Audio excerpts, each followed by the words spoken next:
What's up, everybody? My name is CoalFire, and welcome to 2018.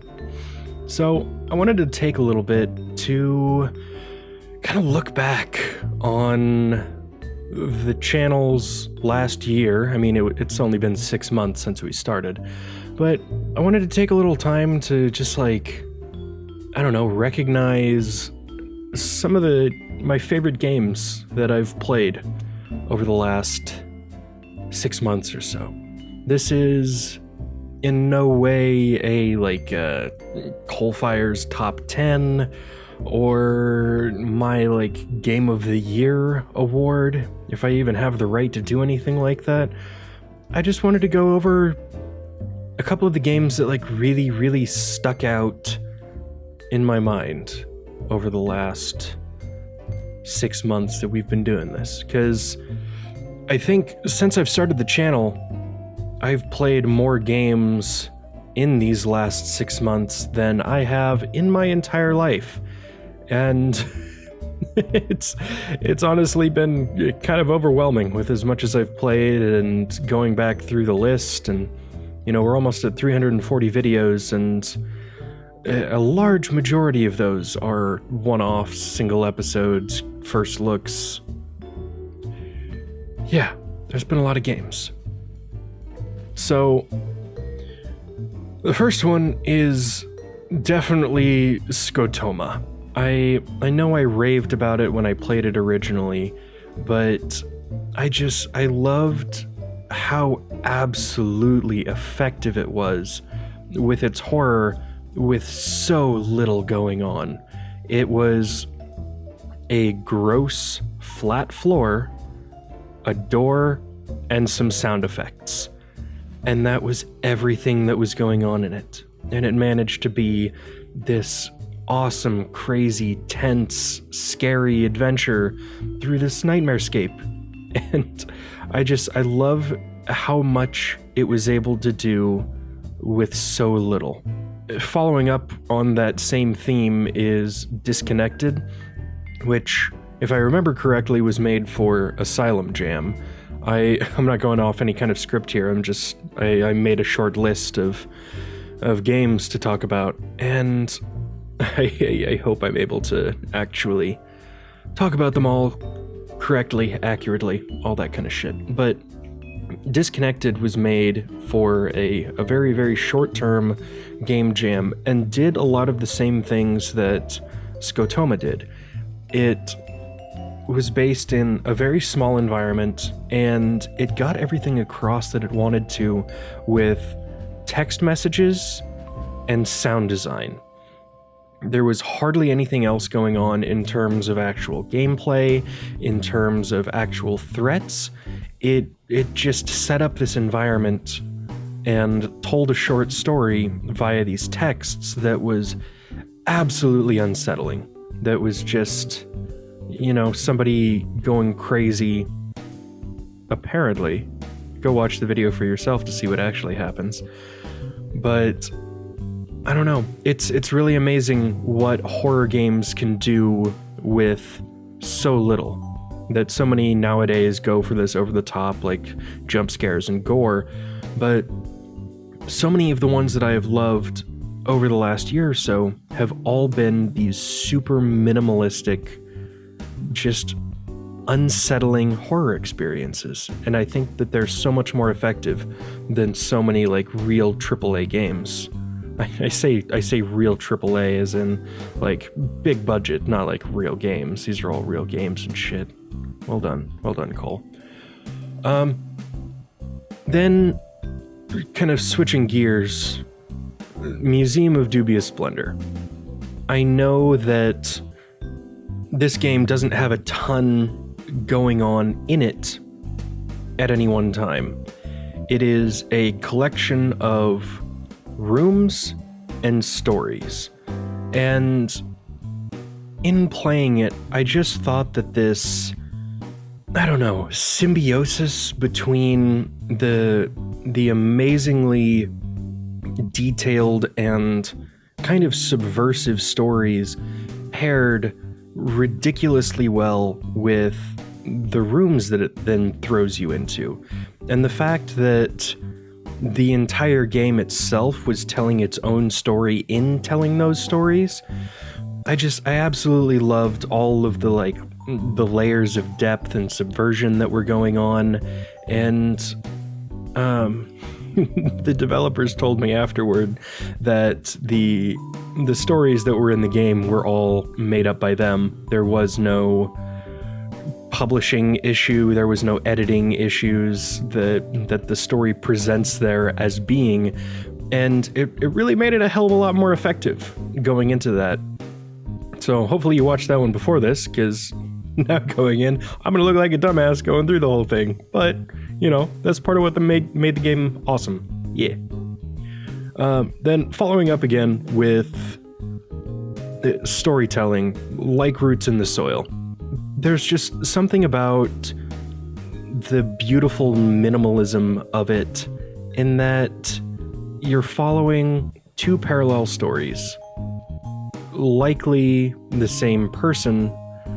I can't remember it perfectly, but it still stands out that you're following these identical stories in the past and the future. You don't really know which one's past or present and future, or past and future, or what the relation is between the two characters, but it was just this awesome contrast between the two, and how the story that it told was relevant to both sides that were being shown. And it's so cool with both like Roots in the Soil and Museum of Dubious Splendors to see these really cool like storytelling and literary techniques being brought into the realm of gaming.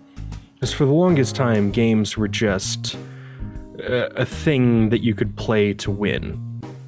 But as they get more and more complex, and it's not something that's the newest thing in the world, but it's just cool to see all of these new like storytelling techniques coming in to gaming. Yeah. So one of my absolute favorites that I got to play was definitely Dark Devotion, and it being a roguelike, which I don't play a lot of, being a side-scroller, dungeon crawler, pixel art. It was all of these things that I had never really experienced a lot of, or really enjoyed all that much, because for the longest time I've been all about like playing big budget titles and all that kind of, you know, frilly nonsense. But getting into Dark Devotion and seeing that it has a lot of what I really loved about the Souls series, the Soulsborne series, in terms of that really tense, methodical gameplay, and mixing it with this like really, really gross, disgusting, fucked up world with all of these other elements that I'd never really experienced a lot of before. It made for such a freaking cool experience.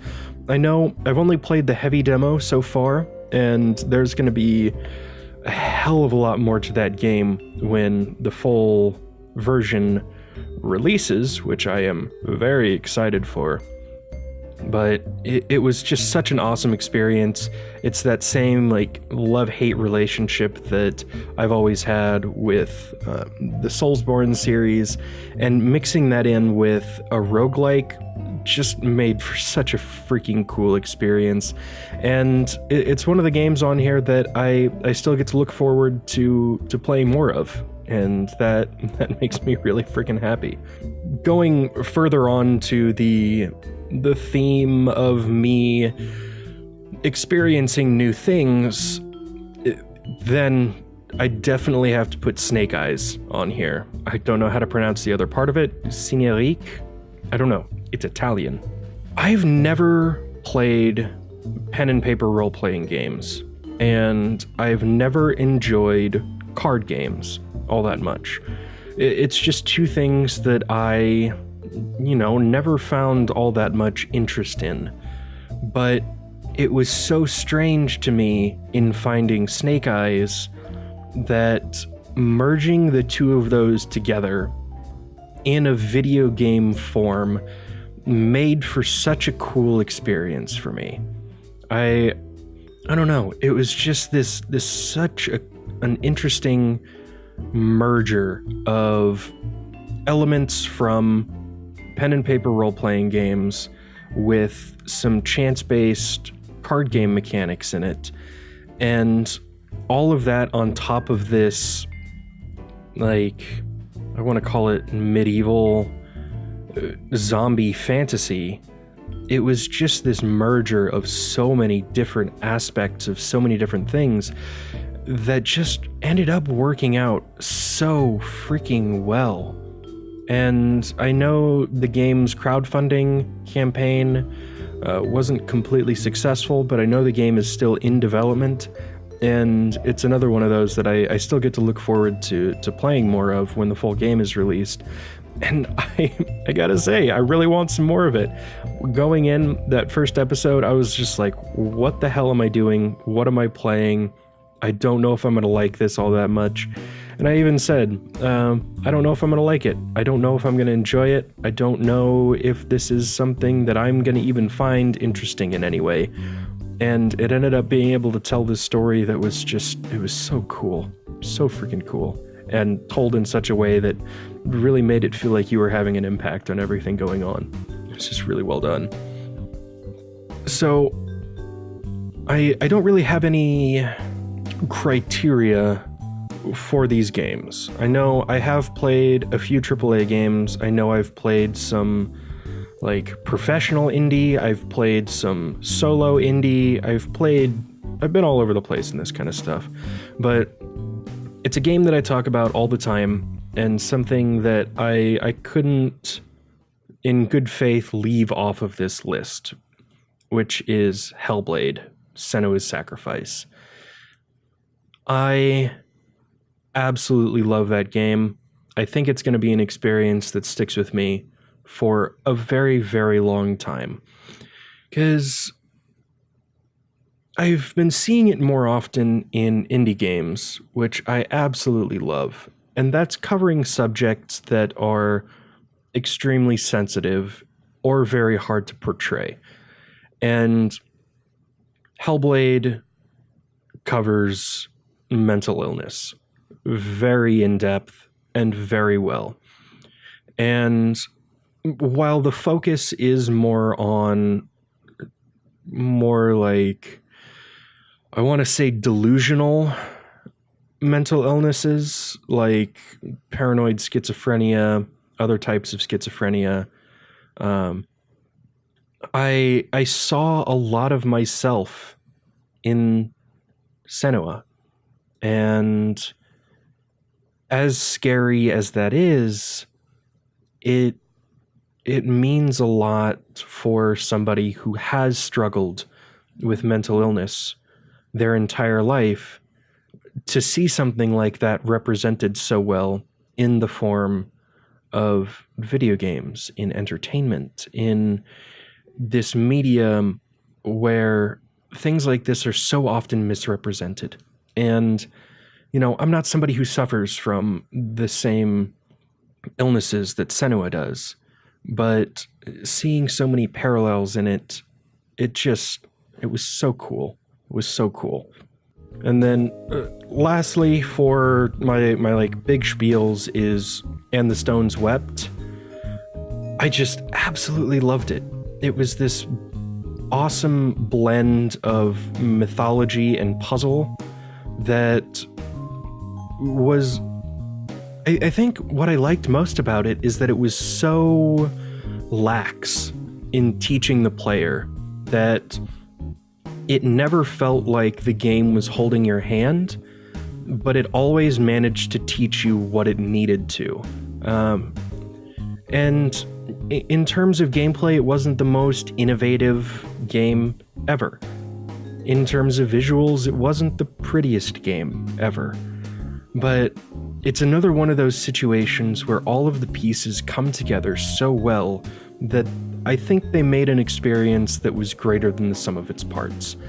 The puzzle mechanics were pretty simple. A lot of it was based off of timing and being able to figure out what song to use in the right situation. The environment was awesome because it involved a lot of Greek mythology, which I absolutely love.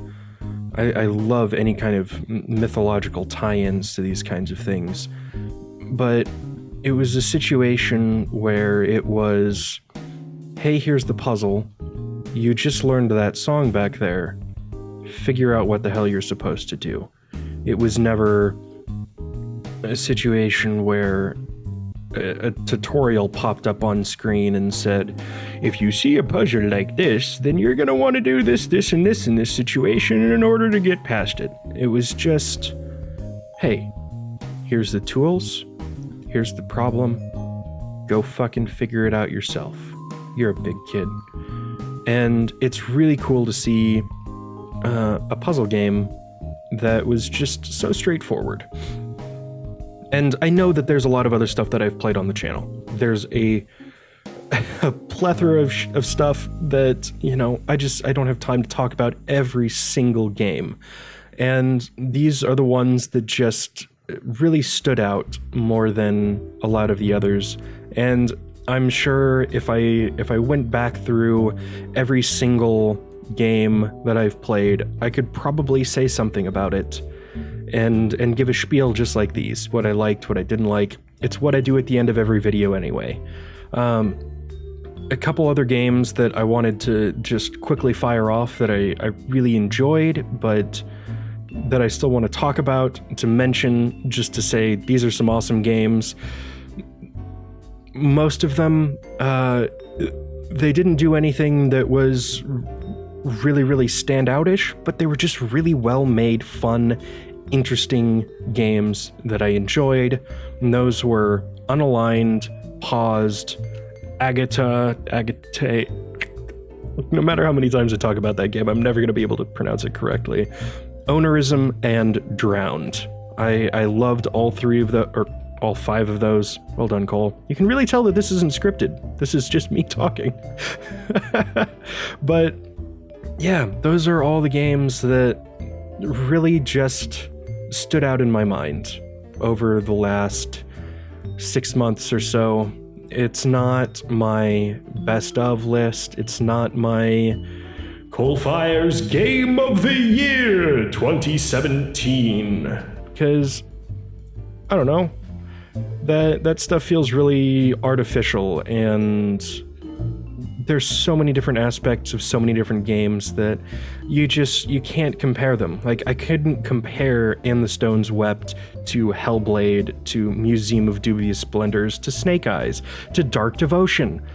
There's just not a lot you can compare about them. So saying that this one's better than this one because of X reasons, I don't see a lot of validity to those comparisons. So this was me talking about a bunch of games that I enjoyed this year, and there's still some that I'm playing right now that very well could have made this list. I don't know if I talked about it at the beginning, but the only categories I had for picking games for this list are they had to come out in 2017 and I had to have played them for the channel. I was thinking of excluding demos, but there were so many interesting demos that I played, like Snake Eyes, Dark Devotion, Ownerism, Paused.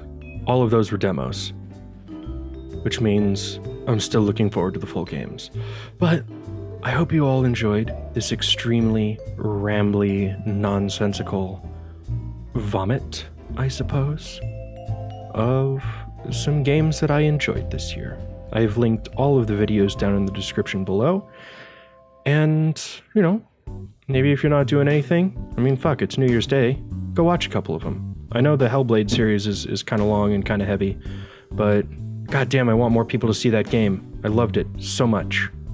But thank you all so much for watching. My name is CoalFire, and I will see you next time.